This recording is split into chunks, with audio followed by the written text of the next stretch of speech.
Katulad po na binanggit ni Doc GP, ang vision po natin, according to our law, ay magkaroon ng universal healthcare program. Kasi nga po, sa perspektibo natin bilang mamamayan, dapat hindi tayo nasasubject sa mga paghihirap dahil lang sa gastusing pangkalusugan. Kaya po na-set up ang PhilHealth.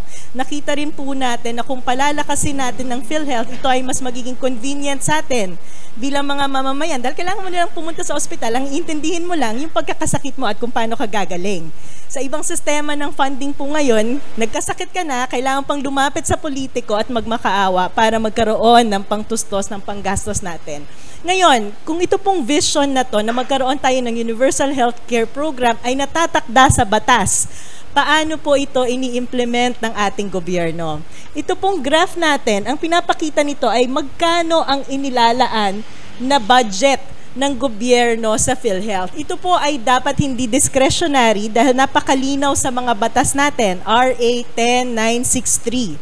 Yung tax tungkol sa sweetened beverages, nakatakda po doon, 40% of the 80% revenue from excise tax on sweetened beverage should be allocated to PhilHealth. Yung isang batas natin, 11346, ito yung excise tax on tobacco. 50% of the 80% ay dapat automatically napupunta sa PhilHealth. So malinaw yung formula, ang dapat lang gawin, i-compute, multiply, padala sa PhilHealth, hindi po ba? So batay sa pag-aaral natin, kung titingnan natin kung magkano ang ina-allocate ng national government sa PhilHealth mula 2019 hanggang itong proposal na 2025, yung total allocation po bumababa. Yung 2019 to 2022, more or less accurate siya batay dun sa formulang binanggit ko. Pero simula ng BBM administration, 2023, nakikita nyo po yung gray bar sa ibabaw. Yan po yung difference ng dapat binigay nila sa PhilHealth. At yung orange ay kung ano lang ang binibigay nila. So obviously, ang nangyayari ay hindi po nila pinaprioritize ang PhilHealth. Imbes na ibigay kung ano yung nakatakda sa batas, ay binabawasan pa nila. At very dangerous po yan, no? Kasi sa 2024, madalas natin pag-uusapan lang natin yung 90 billion na kinukuha ng Department of Finance. Pero bago pa nila kuhanin yung 90 billion, binawasan na nila ng 40 billion ang PhilHealth. Ganon din po itong proposal na 2025.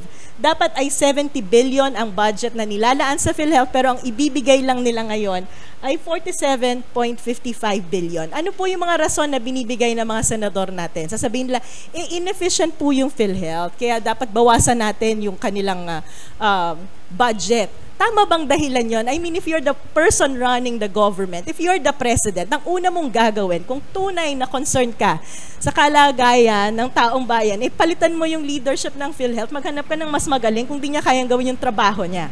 Hindi po ba? Pero ang ginagawa nila, instead na ayusin, baguhin ang PhilHealth, palawakin ang coverage para mabawasan yung burden sa ating mga mamamayan, ay bawasan yung budget. So, saan nila dinadala yung budget? Yung blue line po, ito yung kinukwento ni Doc GP na MAIP.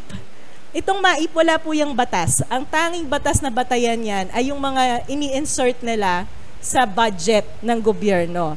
At ang nakikita natin ngayon, habang bumababa ang allocation sa PhilHealth, patuloy namang tumataas itong sa MAIP. So ano po yung nire-reflect ng graph natin ito? Na wala po sa interes ng mamamayan ang isinusulong na programang pangkalusugan ng ating pamahalaan. Ang pinaprioritize po ngayon ay talagang patronage politics. Dahil imbes na gawing convenient ang pag-finance ng healthcare sa Pilipinas, ay dinadagdagan po yung pagdurusa ng mga mamamayan dahil ngayon kailangan mo munang makaawa sa mga politiko para magkaroon ng sapat na panggastos sa pagkakasakit. Kaya po ang panawagan natin dito, alam niyo po hindi pa tapos ang budget deliberation, may BICAM pa. Kaya po tayo dito ngayon ay nagpe-presscon dahil ibig sabihin na gusto po natin kalampagin yung mga senador natin at saka mga congressman. Konting hiya naman. Alam ko, araw-araw, nakatutok tayo dito sa laban ng kadiliman at kasamaan. Pero may mas malalim na naratibo po na tayong mga mamamayan ang naaapektuhan na hindi natin nakikita.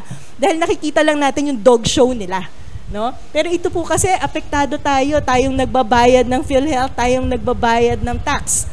No? Na imbes na napupunta sa atin, na maging kapaki-pakinabang sa atin, yung binabayad natin sa gobyerno, kailangan muna natin mawalan ng dignidad at magmakaawa at maging subject ng politics of patronage ng ating bansa. Bago tayo makinabang sa tax na tayo mismo ang nagbayad. Hindi po ba ginigisa tayo sa sarili nating mantika habang inaaliw tayo ng Senate flakes at Congress flakes? Ay pinagdurusan naman tayo. Baka nga ma-high blood pa tayo sa kakapanood ng extent of corruption nila. Inumin niyo po yung maintenance medication niyo, ha? Kasi kapag na-hospital kayo, manghihingi pa kayo sa mga politiko na yan ng pampagamot niyo.